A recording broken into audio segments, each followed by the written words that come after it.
ગઈકાલે જીતુ વાઘાણી દ્વારા એવું કહેવામાં આવ્યું છે કે આ વીજપોલ નાખવાની જે ઘટના ચાલી રહી છે તેની સાથે જે ખેડૂતોની અંદર રોષ છે એ જ દરેક વાતનો નિવેડો હવે સરકાર જલ્દીથી જલ્દી લાવશે।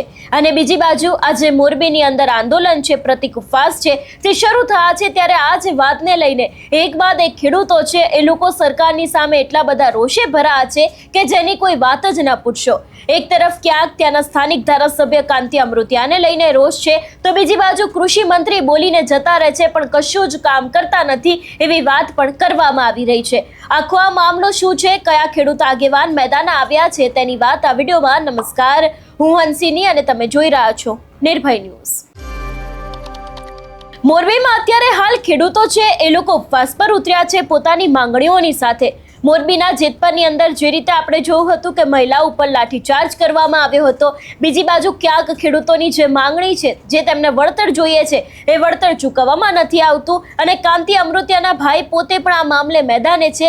ત્યારે એક ખેડૂત આગેવાન નિલેશભાઈ છે, એમના દ્વારા આ જ સમગ્ર મામલે ક્યાંક કૃષિ મંત્રી છે એ બાદ સરકારમાં બેઠેલા લોકો છે એ જ દરેક લોકોને લઈને ઘણી બધી વાત કરવામાં આવી છે, ઘણા બધા ખુલાસા કરવામાં આવ્યું છે અને કહેવામાં પણ આવ્યું છે કે ખેડૂત માટે મોટી મોટી જાહેરાતો તો કરવામાં આવે છે પણ જ્યારે સમય આવે છે ત્યારે આ નેતાઓ ક્યાં જતા રહે છે કોઈને કશી ખબર હોતી નથી। વધુમાં આ વિષયને લઈને અમારા જ્યારે સંવાદદાતા છે એમના ખેડૂત આગેવાનની સાથે વાત કરી હતી ત્યારે તેમણે શું કહ્યું તે સાંભળીએ। બિલકુલ, અત્યારે જે રીતે નિલેશભાઈ અમારી સાથે છે તેમની સાથે વાતચીત કરવી છે। નિલેશભાઈ, હવે જે આ ઉપવાસ આંદોલન પાર્ટ 2 શરૂ કરવામાં આવ્યું છે, સૌથી પહેલા તો માંગણી શું છે? બેના ખેડૂતોની એકદમ સીધી અને સટ માગણી છે। ભારતના કાનૂન મુજબ, કોન્સ્ટિટ્યુશન મુજબની ડિમાન્ડ છે, કોઈ 2 નંબરની કે વેપારી સિસ્ટમથી આ ખેડૂતોની ડિમાન્ડ નથી કે ભાઈ ભારતના કોન્સ્ટિટ્યુશનમાં જે પારિત કરેલો કાયદો છે એ કાયદા અનુસાર અમને વળતર ચૂકવવામાં આવે। જ્યારે આજની તારીખે તંત્ર, સરકારી તંત્ર અને ગુજરાત સરકાર પરિપત્રથી પોતે કરેલો ડિક્લેરેશન પરિપત્ર એ કાયદાથી ઉપર બતાવી કલેક્ટરશ્રીઓને એનું પાલન કરાવી સરકારી પોલીસને આગળ રાખી બિચારા અને લાચાર ખેડૂતોને ડરાવી ધમકાવી જબરજસ્તીથી પરિપત્રનો ઉપયોગ કરીને પરિપત્રના ભાગરૂપે કામ કરી રહી છે। સીધી અને સટ માગણી છે, ભારતના કાનૂન અનુસાર જે લોકસભામાં સાંસદ સભામાં પારિત કરેલો લો છે એ લો મુજબનું વળતર ચૂકવવામાં આવે।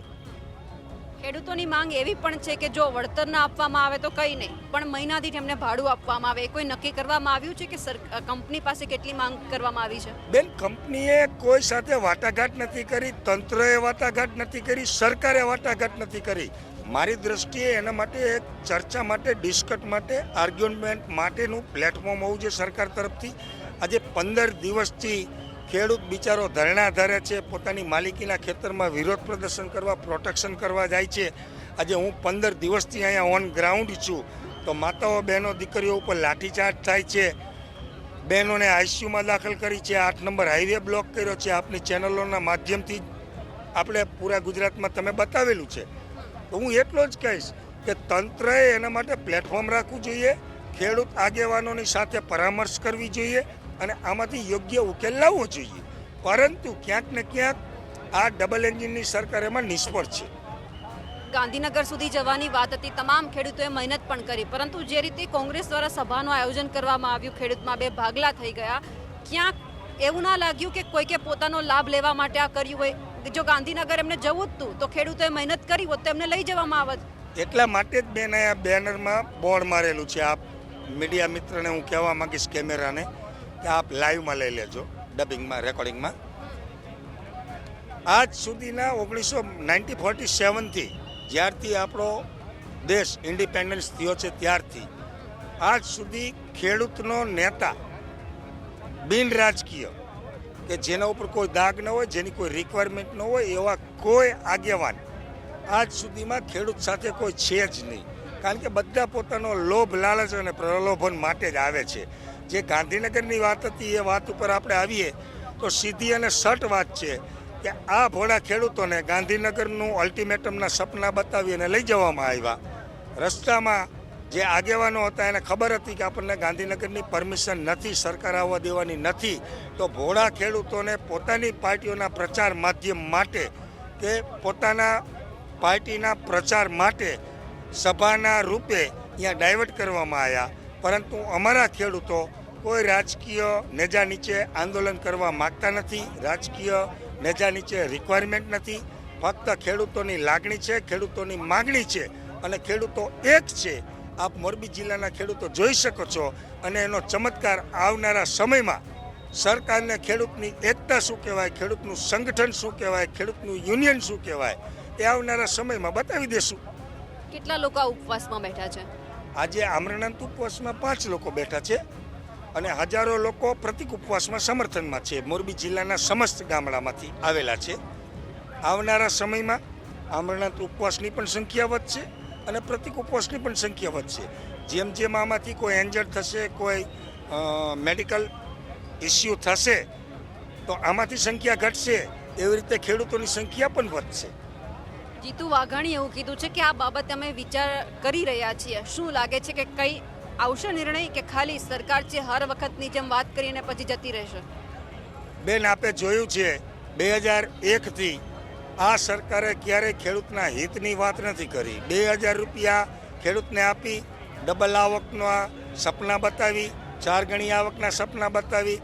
જાતજાતના તુક્કાઓ નેતાઓ કાયમને માટે કહેતા હોય છે કે આ અમે ખેડૂતને 2000 આપી છીએ, એમાંથી ખેડૂત સુખી થઈ ગયો, જમીન લે છે ને આમને તેમને.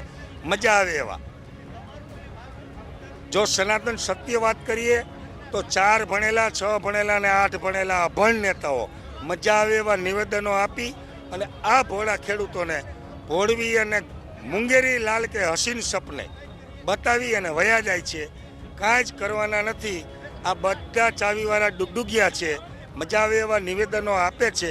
જે કંઈ પાવર છે એ ચંગુ મંગુ પાસે દિલ્હી છે અને અદાણી પાસે છે.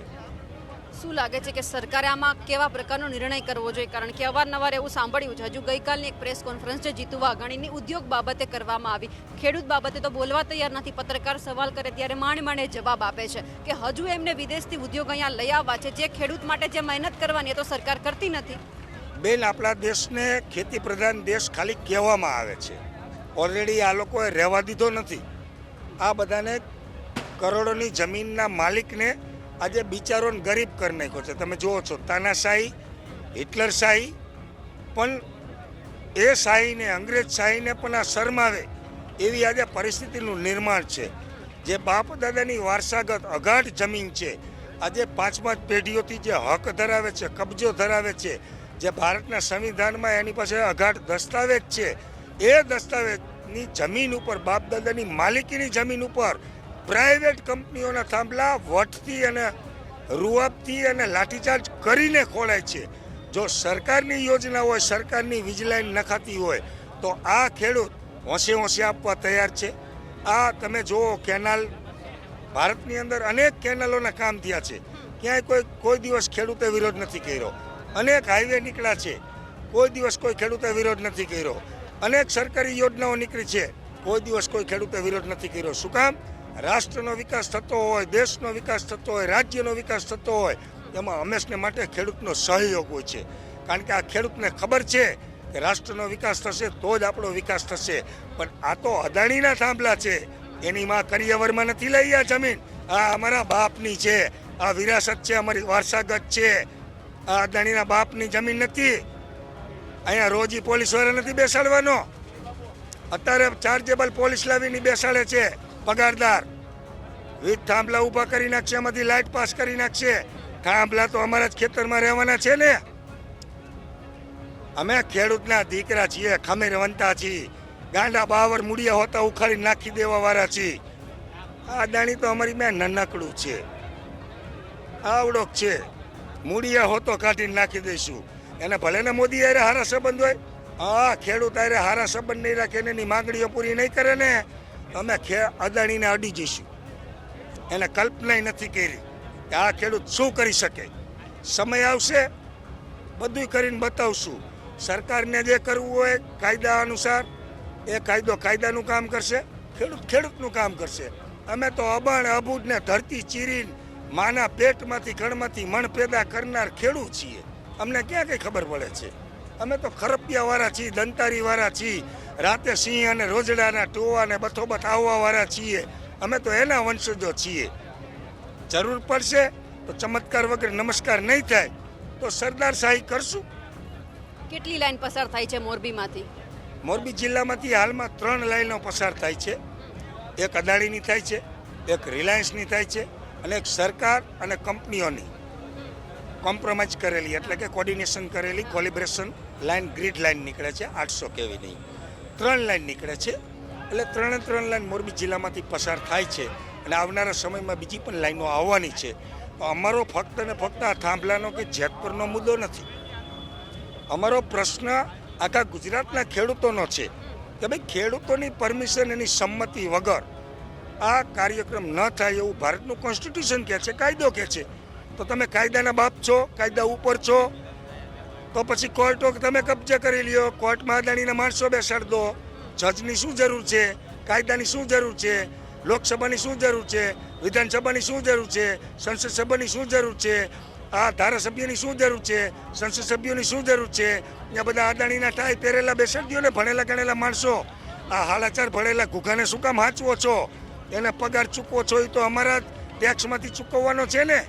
તો તમે જ પગારદાર બેસાડી દો અને અદાણીને રાજા જાહેર કરી દો. અમે તમારી રૈયત જેમ રાજાશાહી હતી એમ. એટલે ક્યાંક ને ક્યાંક તાનાશાહી ચાલી રહી છે, એ કબૂલ મંજૂર નથી. આ દેશ આઝાદ છે અને આ રાષ્ટ્ર કાયદા અનુસાર અને સંવિધાન મુજબ ચાલશે. આ કોઈના બાપનો દેશ નથી. છેલ્લે એટલું જ કહીને મારી વાત પૂરી કરીશ. જરૂરિયાત પડશે તો આ ગાંધીગીરી ન ફાવે તો સરદારગીરી બતાવશું. આ વિષયને લઈને તમારો શું અભિપ્રાય છે અમને કમેન્ટ કરીને ચોક્કસથી જણાવજો. તેની સાથે અમારી ચેનલ નિર્ભય ન્યૂઝને લાઇક, શેર અને સબસ્ક્રાઇબ કરવાનું ભૂલશો નહીં. નમસ્કાર.